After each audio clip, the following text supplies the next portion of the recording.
Jorge Henrique Simplício da Silva, vulgo Jorge Quininho, ou Quininho da Serrinha, aí você prefere como chamar. Meu pai de criação tinha um tamborim de acrílico azul que ele tocava na portela, e o tamborim de acrílico azul, aquele quando cai no chão quebra, então era uma coisa tipo, tipo uma imagem santa. Ele ficava na estante, eu cresci vendo aquele tamborim querendo pegar o tamborim, até o dia que eu roubei o tamborim e fui tocar com o Pretinho. Aí eu peguei o tamborim, não sabia tocar, eu dei na mão do Pretinho, o Pretinho saiu tocando o tamborim. Aí meu pai lá de dentro escutou o barulho, aí ele sabia que era o tamborim dele. Aí vocês devem ter imaginado a merda que deu, né? Mas o Pretinho já aprendeu, agora que eu lembrei, o Pretinho já chegou sabendo tocar o tamborim azul do Jara. Eu fui aprender depois, melhor, até hoje eu não consigo tocar o carreteiro direito do jeito que é, mas tá valendo. Quantos anos você tinha?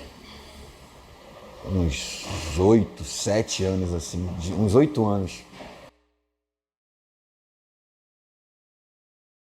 Pena Vermelha. O Pena Vermelha era um bloco que só podia tocar adulto. E nós, as crianças, tínhamos que esperar um intervalo de um samba para o outro. Quando os caras paravam para beber, a gente só podia tocar naquele intervalo. E quem conseguisse tocar um pouco melhor no intervalo, se quando os caras voltassem sobrasse um instrumento, esse menor poderia tocar um instrumento. E eu sempre fui ficando um pouco para trás. Só que depois, na sequência, veio o Império do Futuro, que foi a mesma época que o golpe entrou na minha vida. Um dia, do nada, teve uma gravação no morro e chegaram vários instrumentos novos. E os instrumentos eram golpe. Aí eu fiquei apaixonado. Eu lembro disso. Instrumentos de alumínio, porque antes desses instrumentos da golpe chegarem no morro, na escola de samba mirim, eram instrumentos galvanizados muito pesado, muito pesado. O surdo não conseguia nem levantar. O repinique da golpe, quando eu metia a mão, Faísca, que era o diretor da bateria, mestre Faísca. Quando ele viu eu segurar o repinique, ele me deu o talabarte e falou, toma, esse é teu. E aí foi meu primeiro contato com o instrumento. Foi uma gravação de especial de fim de ano da Globo, feito pela Bete Carvalho, se eu não me engano.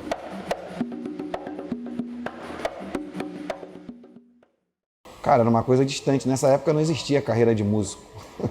Não tinha isso. A gente não via um cara sair com instrumento, a gente não assistia um cara sair com instrumento para ganhar vida. Essa época o instrumento ainda estava meio atrelado à marginalidade. O cara que vivia com instrumento era meio bandido, assim, meio malandro, meio 7-1.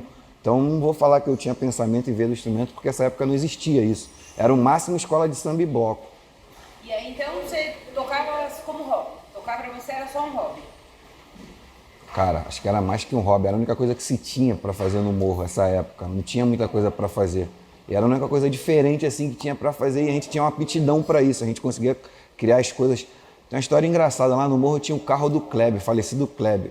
Ele era policial, olha só, o cara era policial brabo, ele deixava o carro dele na esquina assim. Então nós parávamos em cima do carro dele, nós acabamos com o carro do cara só batucando. Todo mundo batucava no carro do cara foi ficando amassado. Até uma época que ele parou de usar o carro ficou lá e virou nosso instrumento. Todos os lugares que nós parávamos, nós fazíamos samba. Mais ou menos isso, é. Eu, na verdade, música sempre teve na minha vida a vida inteira, porque minha mãe era porta-bandeira, minha mãe também era da corimba, da macumba, eu cresci também no meio da macumba, então macumba e atabaque também estão sempre próximos. Música a vida toda, desde novo. Até os 14 anos, eu convivia com meu irmão. Meu irmão Pretinho da Serrinha, que é músico a vida toda, eu convivia com ele. Dos 14 para frente, comecei a andar com outro primo meu, que veredava por outro caminho, que fazia outro tipo de coisa. Aí eu fui para esse outro caminho, meio que larguei a música. Só que nesse outro caminho, lá na frente eu bati muito com a cara no muro. E daí eu voltei.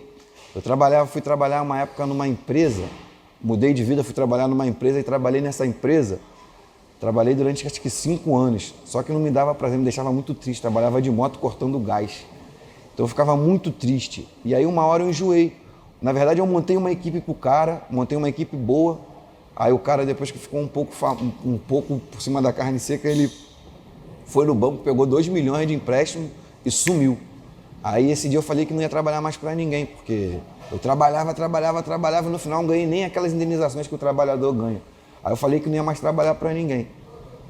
Aí começou a música. Meu irmão foi me empurrando, meio que na marra, me colocava para tocar no lugar dele, só que eu não tocava nada, porque eu não levava a sério.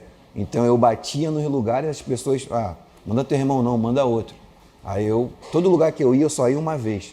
Aí eu fui começando a entender que eu precisava estudar. Aí eu estudava 8 horas de tantã, cuíca eu comecei a estudar mais que 8. Aí na cuíca eu já consigo chegar do lado dos caras. Eu gravo no CD do Nene, o Nene é um percussionista que toca tudo. Mas toda vez que ele grava um CD dele ou uma música dele, ele chama eu para tocar cuíca. Isso para mim é meu diploma, porque eu sempre imaginei que onde ele estivesse, eu nunca meteria a mão no instrumento. Toda vez que o meu irmão tem que gravar alguma coisa dele, ou fazer alguma produção, que alguém precisa de uma cuíca específica, ele me chama. E isso para mim é meu maior lucro. Essa é a minha vitória. E isso eu aprendi e descobri que eu só preciso me dedicar ao instrumento. Então qualquer pessoa que queira mudar de vida, se pegar um instrumento, se dedicar a ele, igual se dedica às outras coisas da vida, ele responde. Parece que é fácil, mas não é. Mas também não é tão difícil assim. Só depende da força de vontade e do querer de cada um.